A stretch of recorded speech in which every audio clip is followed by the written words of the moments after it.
Moi, c'est Cyril Viria, RL du Voissieux à Saint-Gorgon, associé avec Roselyne Richard depuis le 1er janvier, suite au départ en retraite de son papa, Richard Patrick.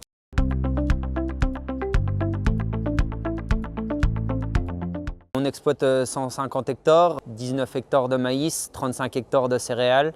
Tout le reste est en herbe, prairies artificielles et prairies permanentes. On produit au jour d'aujourd'hui un peu plus de 700 000 litres de lait.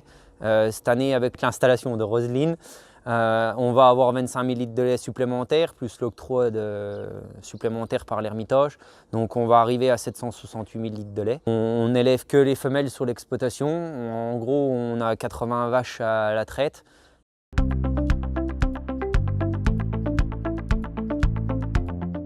Donc le projet de ce système de paillage, il est venu suite il y a 2 ans avec le paillage où il y a beaucoup de poussière dans le bâtiment.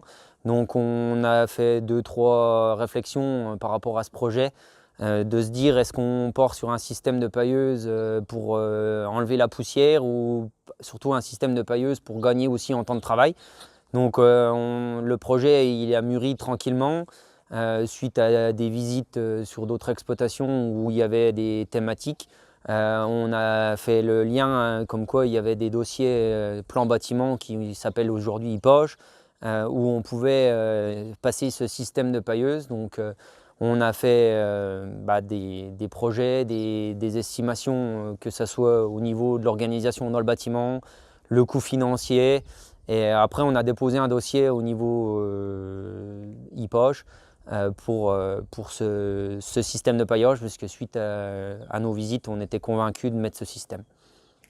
Les visites, on a fait la visite déjà chez l'un de mes anciens patrons, Dominique Bontemps, où il était en montage au mois de juillet cette année.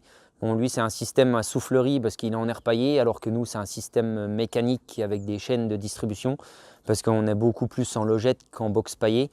Et suite à la visite chez Dominique, quand il est en montage, on est allé voir chez Stéphane Virio à Saint-Dié, au Villet.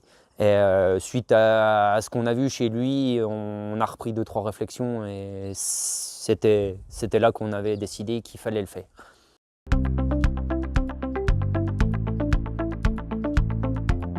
Ce système, il y a un caisson où on dépose une botte de paille, que ce soit une botte ronde ou une botte carrée. Le système il est adapté aux deux conditionnements. On dépose la botte dans ce caisson où il y a 3 vis, des vis sans fin. Il y en a une qui tourne toujours dans le même sens pour alimenter le broyeur et 2 autres qui tournent en quinconce en sens inverse pour démêler la botte de paille. La paille elle est poussée par cette vis dans le broyeur la broye selon un calibrage avec une grille qui a été établie, puisqu'il y a plusieurs modèles de grilles par rapport on va dire à la longueur des brins de paille. Comme nous, on a un système raclé paillé, donc on a une grille qui est différente que si c'était un système avec des calibotis où on voudrait plus de la petite paille. Donc aujourd'hui, après la paille, elle est soufflée par ce broyeur dans un dépoussiéreur. Le dépoussiéreur a un effet de cyclone. La poussière est aspirée par un aspirateur qui a une réserve en autonomie entre 8 et 15 jours selon la quantité de paille qu'on va consommer. Et ce caisson, il faudra le vider quand il est plein. Il y a des témoins d'alerte qui nous le disent. Et d'une fois que la paille est passée dans le dépoussiéreur, par son propre poids dans la gravité, elle descend dans un réceptacle où la chaîne la transporte dans des tuyaux PVC où on a fait des trous pour des descentes dans les box paillées ou dans les logettes avec des répartiteurs qu'on peut régler manuellement selon la quantité voulue dans les logettes ou dans les box. Après, on peut aussi adapter la durée de paillage avec un automate où il y a des paramètres, des réglages informatiques.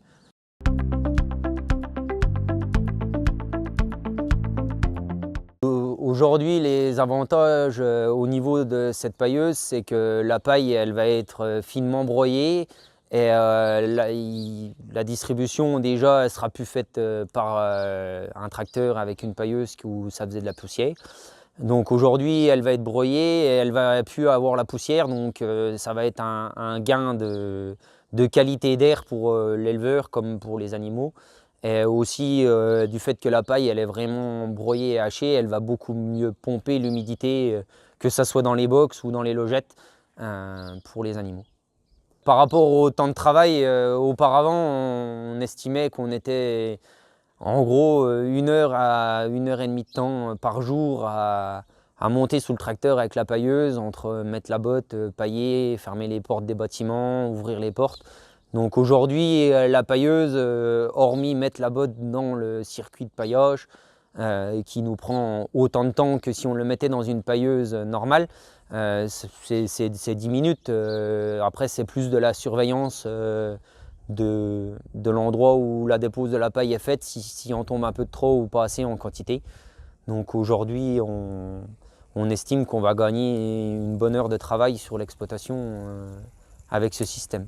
Au niveau de l'installation, c'est sûr qu'on estime que l'installation au niveau coût électrique, elle va être supérieure au coût carburant que le tracteur nous coûtait, mais ça va nous permettre aussi d'économiser un tracteur qui était toujours après la pailleuse. Après, au niveau du coût de l'installation, on a réfléchi l'installation pour l'évolution à venir aussi, donc le coût est peut-être un peu plus important au jour d'aujourd'hui parce qu'on a anticipé les évolutions à venir, mais aujourd'hui on approche les 115 000 € hors taxe avec le montage, location de nacelle et l'appareil.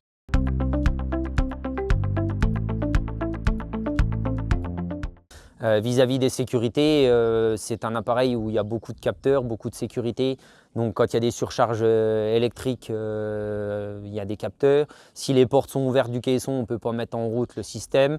Le système, quand il n'y a plus de paille, il arrête tout seul. On ne peut pas aller intervenir non plus dès qu'on ouvre la porte. Il y a beaucoup de sécurités qui sont faites par rapport à cela.